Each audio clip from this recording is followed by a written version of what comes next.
Hi, this is Steve Scully. Reading from the instruction manual as it is written in the Cosmos, continuing from the last video, chapter 6, and we're on section E, the meaning of life. Imagine for a moment that you were to want to express yourself fully. To do so, you chose to tell a story, but not one limited to written word or spoken. You chose to tell it by acting it out, by writing it, by expressing it in every manner you possibly could. The benefit of a story is that it carries with it a message, the meaning of the story.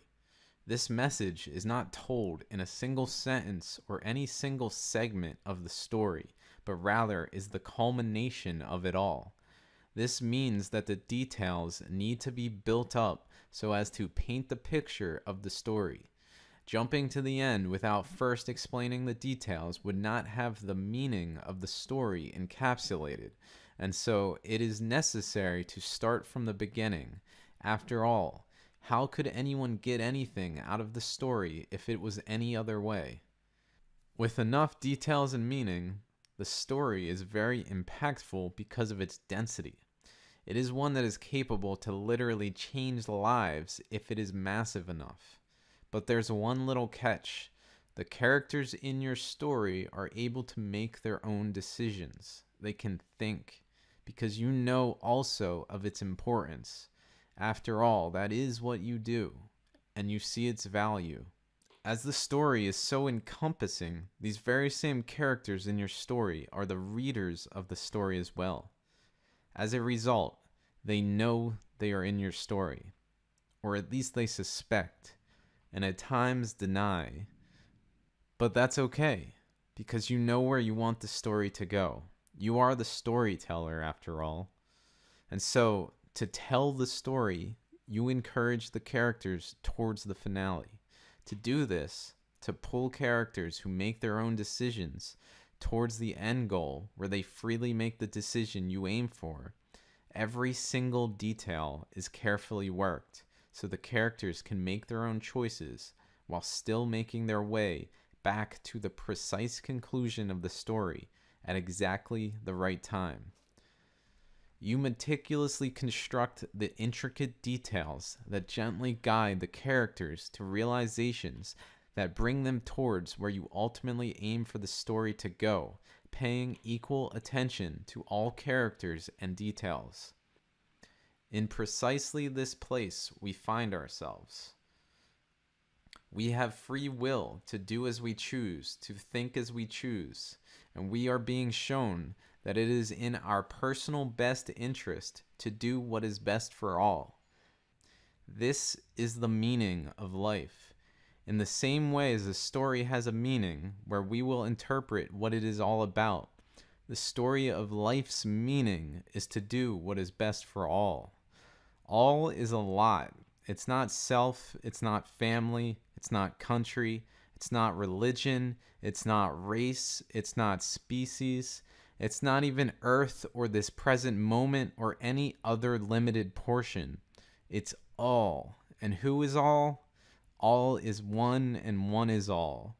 Simply put, the most accurate and complete word to truly define what all is, who we all are, who everything is God, the author of the story of life. Perhaps when this book is over, there is a sequel, one that only comes out after we have each finished the first book. Section F, the All. God is infinite. Everything is God. There is nothing outside of God. This is written in the cosmos. Through deductive reasoning in physics, it can be shown that the universe is a balance between infinity and zero. In a way, there's not really a zero or infinity because everything is one. This is the truest description of the nature of reality, and one which is sharpest and carries the most weight and density behind it, for it incorporates everything. The root cause for why consciousness exists is not because of an arrangement of physical systems within the universe. Rather, it is because God exists. We have free will, and so we can do whatever we want. However, the universe is perfectly balanced. Our actions can require the forces of change to bring them to center if they are not centered. If they are centered, balanced, then our actions can face no resistance and yield no adverse side effects, like calm weather on a peaceful day. However, if imbalance exists in the system around us, then our actions are not truly centered because we are still riding the waves that larger components of society bring. This resistance process teaches us as flows around us influence our position in life. If we find the target, plan ourselves, hold firm, and reach for the stars in growing, then we can assist to calm the troubled waters around us. When it comes to governance by individuals, we are not all-knowing. Our judgments may attempt to bring balance, but we cannot bring balance as the universe can. Flaws are rampant in the designs of our governance as we attempt to play God and create a highly inefficient system in the process. There is no trust and faith in God in such a system because God is not known. Where we are at today globally is similar to the chain of events leading to the Declaration of Independence in the United States and the subsequent Constitution. As a result, it is necessary to revisit the principles of each with fundamental awareness that the universe has a system of law and order built in so as to use it instead. The Declaration of Independence and Constitution of the Kingdom of God. Declaration of Independence. When in the course of human events it becomes necessary to dissolve the political bands which have been placed on one another, and to assume among all individuals the separate and equal station to which the laws of God entitle them, a decent respect to the opinions of all requires that they should declare the causes which impel them to the separation. We hold these truths to be self-evident, that all are created equal, that they are endowed by their Creator with certain unalienable rights, that among these are life, liberty, and the pursuit of happiness. Two wrongs do not make a right. All governance by the laws of humans fundamentally do not adhere to this axiom of truth.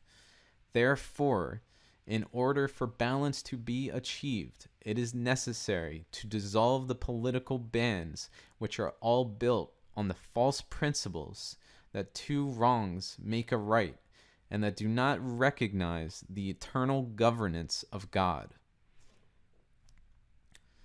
Constitution of the Kingdom of God. We, the constituents of the Kingdom of God, in order to form a perfect union, establish justice, ensure tranquility, provide for the common defense, promote the general welfare, and secure the blessings of God to ourselves and to our prosperity by our God-given free will, do ordain and establish this Constitution of the Kingdom of God. Article 1. 1. The eternal legislative power of God shall be recognized. 2. Balance by the will of God shall be recognized. And that's it. It's as simple as that, and doing our part to make the world a better place. And how we do our part is by voting. Section H, voting. In systems such as democracy, one of the most important aspects thereof is the capacity for individuals to vote on how the system is formed. However, this process is extremely flawed in design. In particular, votes occur infrequently and are relatively ineffective at making each individual's voice represented in how things are done. The truth is that we vote in every moment. We do it in our very actions. If we do not agree with the way things are done, yet our actions speak otherwise, then our vote is in favor of the system. Therefore, if a differing functionality of society arose in which each individual in every moment knowingly voted on the way they wanted society to function through their actions, then each would exercise their equal capacity to cause change towards their desired outcome. As a result, nothing need be signed or verbally agreed to, no handshakes made or treaties written in order for change to occur. Only voting through our actions is necessary.